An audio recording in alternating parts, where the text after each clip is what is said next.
I'm almost where I need to be. I'm gonna give you 5 ways to get a grip on your marriage. Married folks, make some noise in here. I'm gonna give you 5 ways to get a grip on your marriage before it slips, or if it's slipping right now. If it has slipped completely off the radar scale. You know, there were some slaves that jumped the boat. They just jumped the boat. There were others that got tossed. Some people, maybe you're about to jump the boat. Before you jump off that boat and say, look, I'd rather drown in the ocean than go any further with you.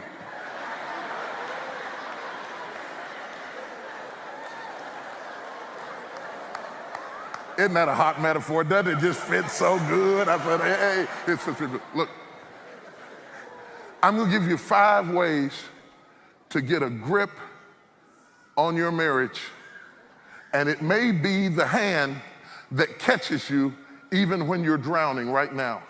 If you're drowning right now and you're going down for the count, the first thing I'd do is give you a hand, and the hand would have 5 points, and I'm gonna give you 5 points to catch a drowning marriage. Next week. I'm teasing.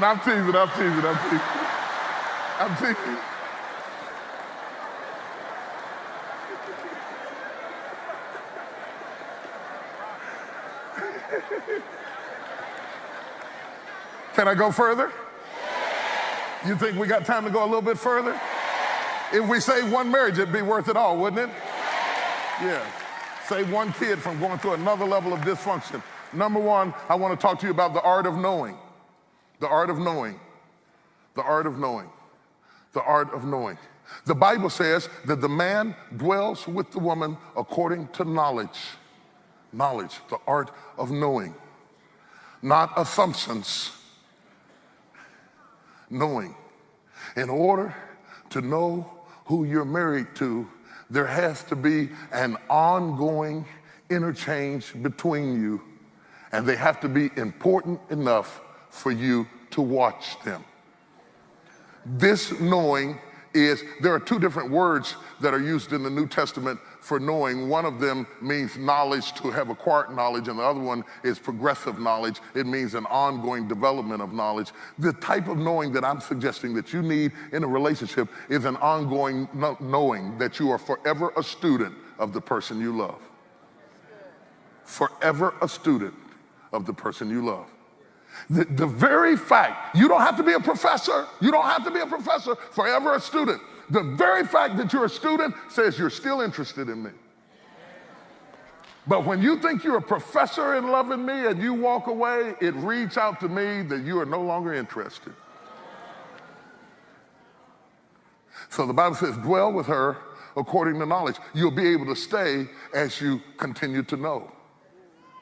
Okay? Now, for the person who needs to be studied and needs to be watched, which is all of us at different times, it kind of helps if you make yourself a little interesting. How many of you have ever studied paint drying on the wall?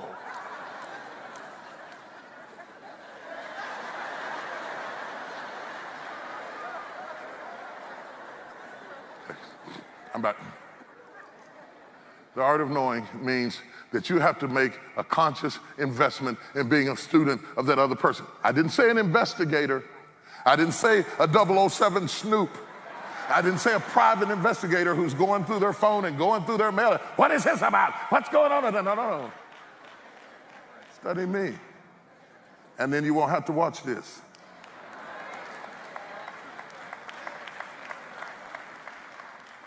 The art of knowing. You dwell with them according to knowledge. This is why the Bible encourages the first year to be a development year, learning foundation, and then building on that foundation, and periodically understand that you have to amend the Constitution. And you have to sit down and talk and get to know them again. In order to get to know them again, you got to date them again. And in order to date them, as I define dateness, it's not the cutesy, hotsy-totsy stuff where we pretend to be something that we're not for 3 hours in the evening and go back home.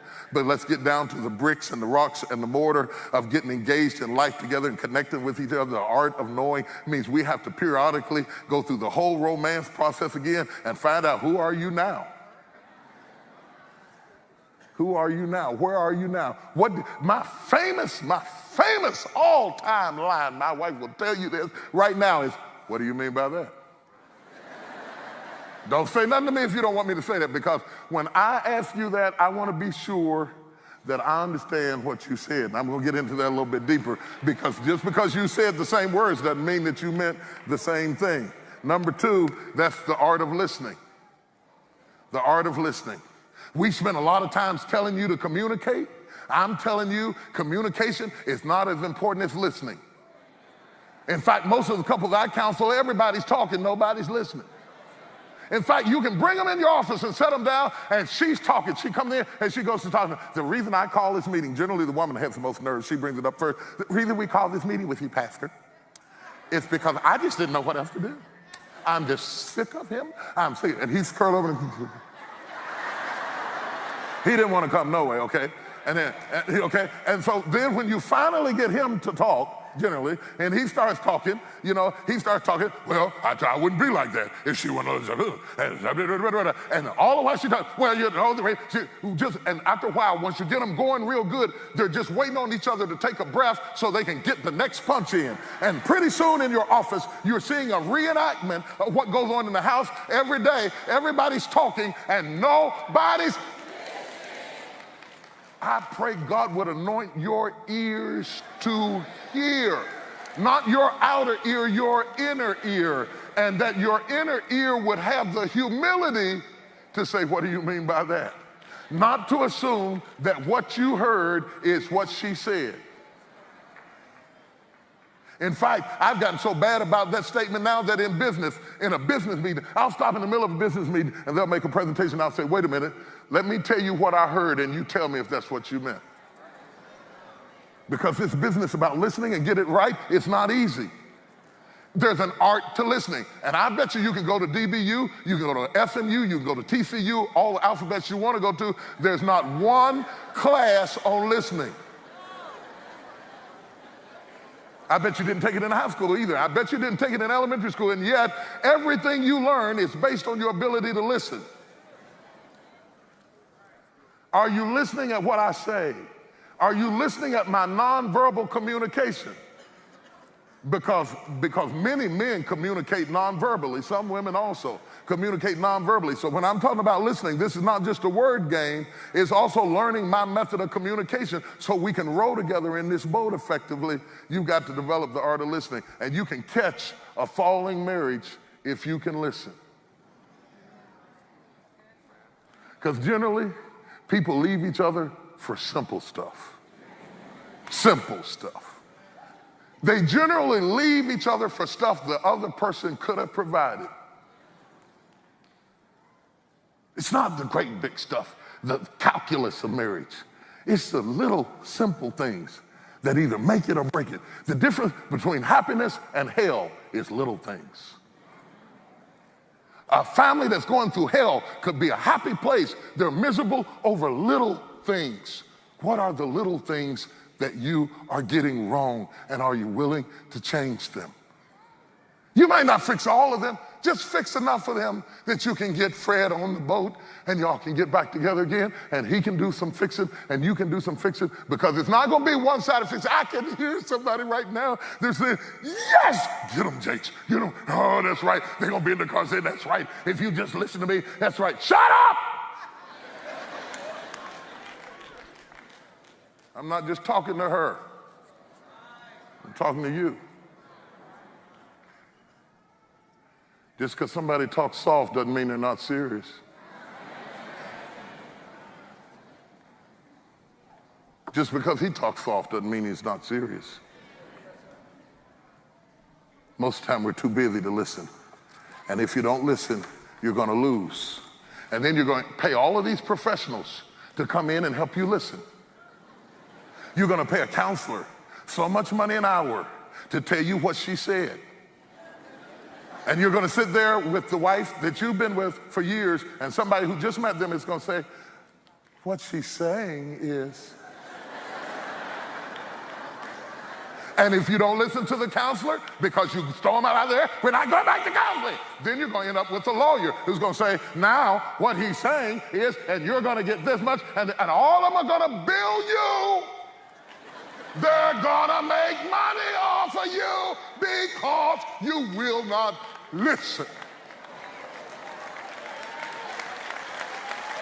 Money you could have spent in the Bahamas, money you could have gone to South Africa with, money you could have spent a week in Hawaii with, you're going to spend all kind of money dividing up stuff you worked all your life to get because you won't.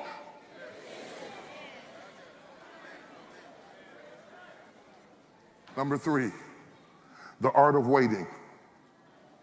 The art of waiting. Everybody wants everything now, they won't wait. The art of waiting. You're not going to bond together the first 6 months. You're not going to get the cleaving right even the first year. It takes some time for you to leave the historicity of your mother and father and cleave and become one flesh. You're going to go through some name changes, and you're going to go through some frustration because you're still leaving and cleaving, and it's a process before your mother finally gets out of your head and your father finally gets out of your head, and you start developing a new culture and a new philosophy that your kids one day will have to grow up and leave and cleave. The art of waiting. Jesus, as busy as he was, sat by the well all day waiting on one woman to come down to the well. He knew she would get there, and he waited. There are some men in this room. There are some men in this room who are waiting for you, sister, at the well. He's waiting. A waiting man is a man who hasn't given up.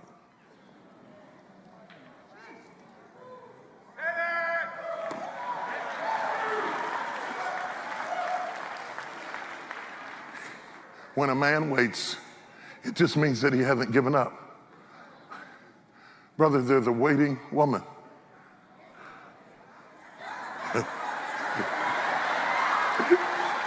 She said, here she is.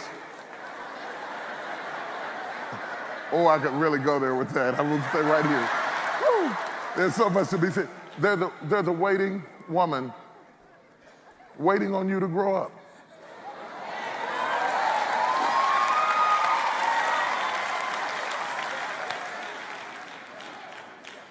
If we take a skin graft and we take a piece of skin from here and we put it on a wound right here because we're all wounded, it takes a while. No matter how good the skin is, it takes a while for the skin to graft. If you're not willing to wait, you're going to mess the wound up and have to go back to the beginning and meet somebody new and start all over again.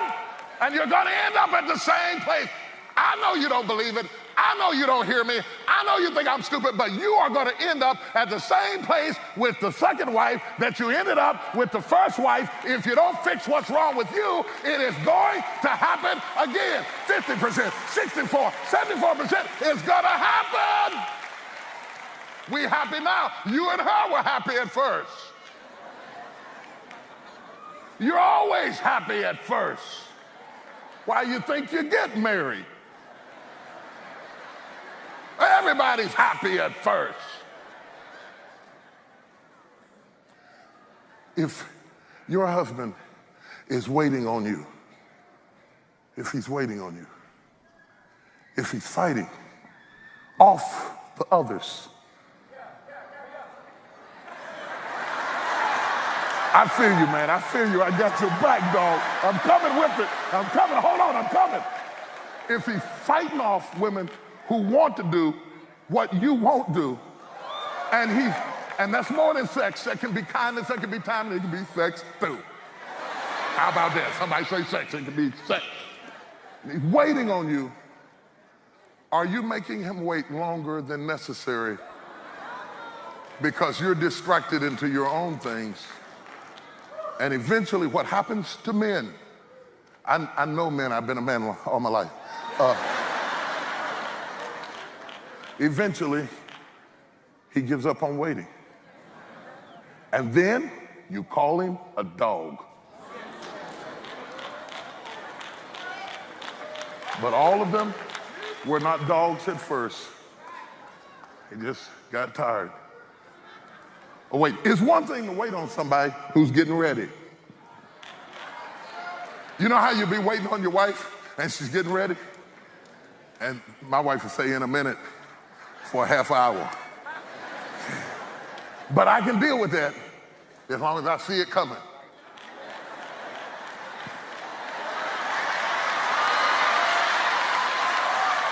It's coming.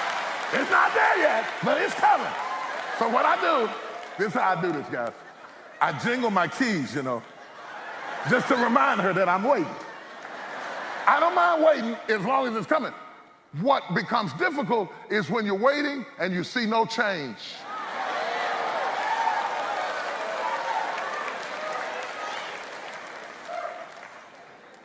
Because if I see you hurrying, at least I know that you're conscious that you're making me wait is putting me in a strain. And the consciousness of it is encouraging. But when you act oblivious to it, like sometimes I see people in the second service who just got out the car at 11:15 and they're walking across the street like this. I think, baby, why? What?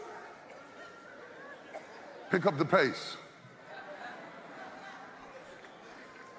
And you that are waiting, don't give up. You got too much invested. Too many tears, too many years, too many kids, too much time. And some of y'all, I don't know, it's hard to encourage you. You ain't been married long enough to be tired. You tired? You've been married 2 years and wore out. Come on, baby, what's the matter? These folks now, the art of waiting. Number 4, the art of forgiving. The art of forgiving. You will never sustain a lifelong love without forgiveness. He's gonna blow it. He's gonna blow it and say the wrong, dumb thing at the wrong time and not even know that it was a dumb thing. And say it over again and again and not even know that he is ticking you off every time he says it. She's going to be busy giving you what you used to need, not knowing that you are not who you were. And if you don't forgive her for being what used to be a good wife, you'll never see the good wife that she could be now.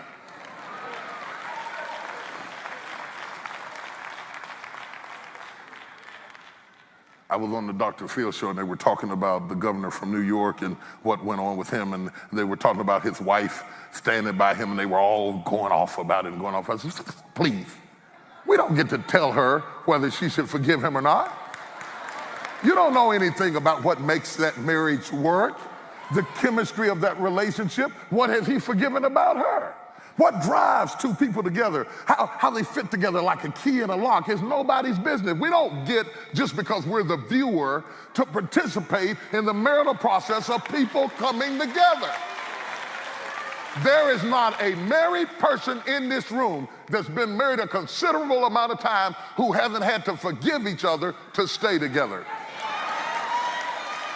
And if you don't develop the art of forgiveness, and some of you have never developed the art of forgiveness because your mother didn't demonstrate it or your father didn't demonstrate it, and you have no point of reference that is not in your culture, and if you don't get in your Bible, you're not going to find it. And I dare you to pray the Lord's Prayer and dare you to stand and pray, forgive me of my trespasses as I forgive those who trespass against me.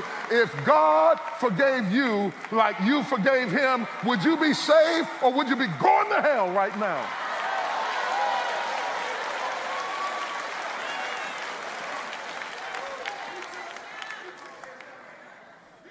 I don't understand how you can get down on your knees and ask God for forgiveness and believe that he forgive you for your improprieties and your mistakes, and yet when you get a chance to operate in that forgiveness, you have no forgiveness for me, and you say it's because you're holy? I say it's because you're hellish.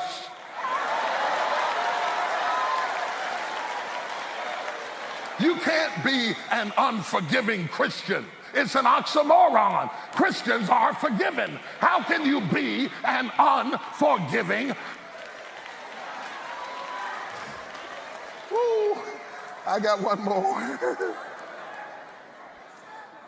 This is the toughest one. Number 5, the art of openness.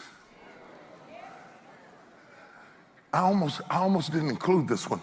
What inspired me to include this one is that they were doing a test on my back, and they were testing the nerves in my spine.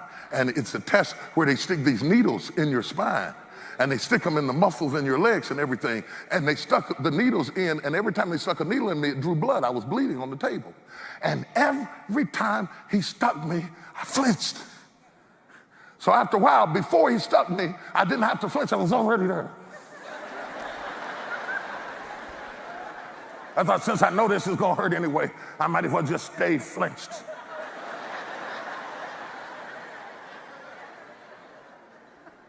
And suddenly I began to realize that's what happens in a marriage. After you've been hurt, you just stay flinched. And the hardest thing in the world to do when you've been hurt is to be open again. The art of openness is to open your soul after it's been hurt. Your propensity, your natural survival instincts will lock you up into a state of self-protectedness to keep it from hurting again. And so you're not open. And the very fact that you're not open is killing your relationship. You will not be open without effort. You have to focus on getting yourself. Open your heart up. Connect with this moment. You are here. Let your feelings out. No, this is serious. It is hard to stay open for 30 years. Open. And if you don't stay open, you won't be fulfilled, because they will be loving your shell and not loving you. And there's an art to openness. Help me to open. Even God won't put his word in you until you open your heart. The whole purpose of the worship service is to open your heart, to get you into a place of openness, so that when you open up, he can plant his word in your heart. And there's somebody, just because you're married and you got rings on your finger doesn't mean that you're still open. Open means to be present in the moment, connected. I'm here, I'm with you, I'm vibing, I'm feeling the bubbles from the jacuzzi hitting me in the back. I'm with you, dog. It doesn't matter what you have. You can be open over a fried pie from McDonald's. This is not about wealth. This is about being present in the moment. Whether you're eating pinto beans and cornbread and sliced onion, our grandparents did better in the Depression with their marriages than we're doing with getting your hair done and your nails done and all of this. You still ain't got nobody. Grandma's head was nappy and she had a man. Whole house smelling like bergamot.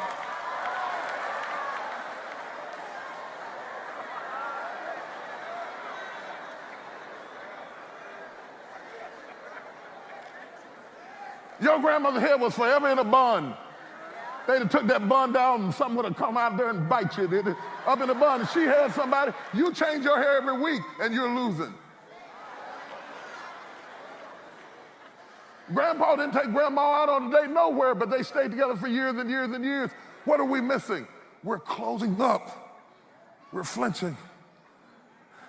Some of you got married like this because you were abused when you got married. You were molested when you got married. You were wounded when you got married. Some of you didn't get hurt till you got married, and you've been betrayed and you've been hurt, and you started flinching and relaxing and flinching and relaxing. And when you're at the flinching and relaxing stage, the marriage is good sometimes and it's bad sometimes. And sometimes you're loving and sometimes you're fighting, and you're flinching and relaxing. And after a while, you're going to make a decision for one or the other, either to open up all the time or to tighten up all the time. And that will determine whether you make it or not. It is the art of openness.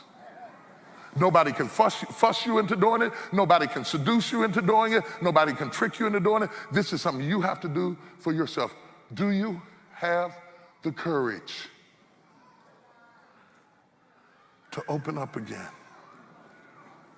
to love again, to feel again, to engage again? Without it, you can have sex and not be engaged, intercourse and not be engaged, physically connected but not there. You're not happy because you're not open. The whole impact of what sex is supposed to mean is that there's nothing between me and you. Nothing between us. But if I close up, there's something between us, or somebody, or some stuff, or something you won't forgive, or something you won't forget. And we don't have intimacy because you can't see into me, because I'm still flinched from the last time. And you cannot keep saying, I'm gonna stay flinched until you prove yourself, because then you give the power to the other person. It's an endless cycle. He'll never be able to prove it. You can never prove yourself to somebody. This is something that you consciously, willingly have to decide. I'm going to open up, and I am going to live again, and breathe again, and love again, and touch again, and feel again, and laugh again, and study you again, and listen to you again, and date you again, and feel you again. And I'm going to make myself do it. Fellas, it means that you're going to lay down in the bed at night and consciously focus on, I am going to connect to the one I'm connected to. Because if you don't, you will connect somewhere else and avoid connecting where you belong. It is a forced effort to open up again. And yes, I might get hurt, and I may go through things, but at least I'm alive. I'm tired of living like a mannequin and walking around like a mummy.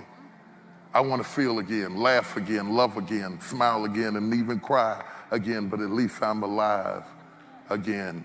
The enemy comes to kill and to steal and to destroy, but I want my marriage back, and I'm going to be open again.